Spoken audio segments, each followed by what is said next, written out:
Hello everyone, it's Shannon here for Waffle Flower Crafts. In today's video, I'm going to give you a quick tutorial on how to create your own acetate grid tool.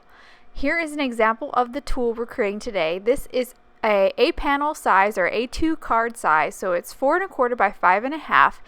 And I also made a 7 size grid. This is 5 by 7. I use these because I make A7 cards sometimes as well as A2 cards. Today I'm going to show you how to make the A2 size. You need permanent markers. I just have Sharpies. You definitely want one of the fine tip Sharpies for sure. You need a ruler. You need 2 sheets of acetate. You need score tape. The thinner the better. This is 1/8 wide.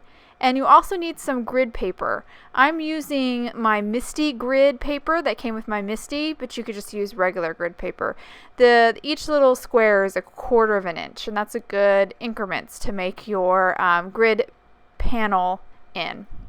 First thing I would do is lining up my acetate sheet to the lines in the grid panel, just centering and making sure the edges of the grid panel or the acetate lines up with the grid lines.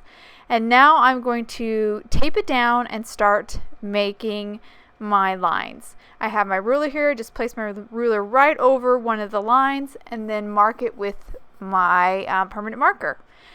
And I'll do one more line here, and that's when I realized that it's better if I rotate my acetate around, so when I move my ruler for the next line, I'm not going over a line I just made and I'm moving to clean acetate. This just ensures that if I don't end up smearing or smudging the acetate or the permanent marker line with my ruler. So it's definitely better if you're right-handed to move your ruler left. So make your lines from right to left.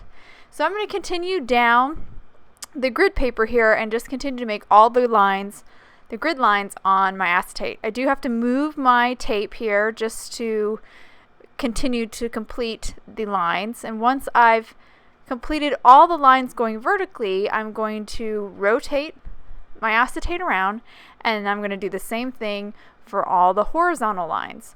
Again, moving my tape here so it's out of my way, and again I'll just line up my ruler with the grid lines and then mark the line with my permanent marker. And I'm using, again, a fine tipped Sharpie marker. So I'm just done here, just finished all my horizontal lines. So all my grid lines are done. And now I'm going to just add a couple more lines. I use these additional lines for centering and knowing where the exact center point is. These lines are really helpful. So I'm going now from corner to corner. So I line up my ruler right at the very tips of the corners, and then I go right through with my marker. So I'll make an X. That finds center point. So from there, I'll make a center line going horizontally, and I will go. I will kind of move my ruler a little bit away from the line I just drew, just to make it a little bit wider, a little bit bolder, so you can see it more, so it's more prominent than the other grid lines. And now I'm going to make my center line vertically. So I'm going right through the center point. Now unfortunately this center line is in between the grid lines, but it is centered. It's right between one column of squares. And again, the same thing, I went either side just to make it a little bolder. So now I have my 1/8 of an inch score tape. I'm going to trim 4 pieces to go around all the border of the acetate. The reason why I'm doing this is because I want to sandwich those marker lines in. If you leave them exposed, I'm going to sandwich them in with another piece of acetate. That's why I have 2. So now I'm pulling off the backer here so I can add that second sheet.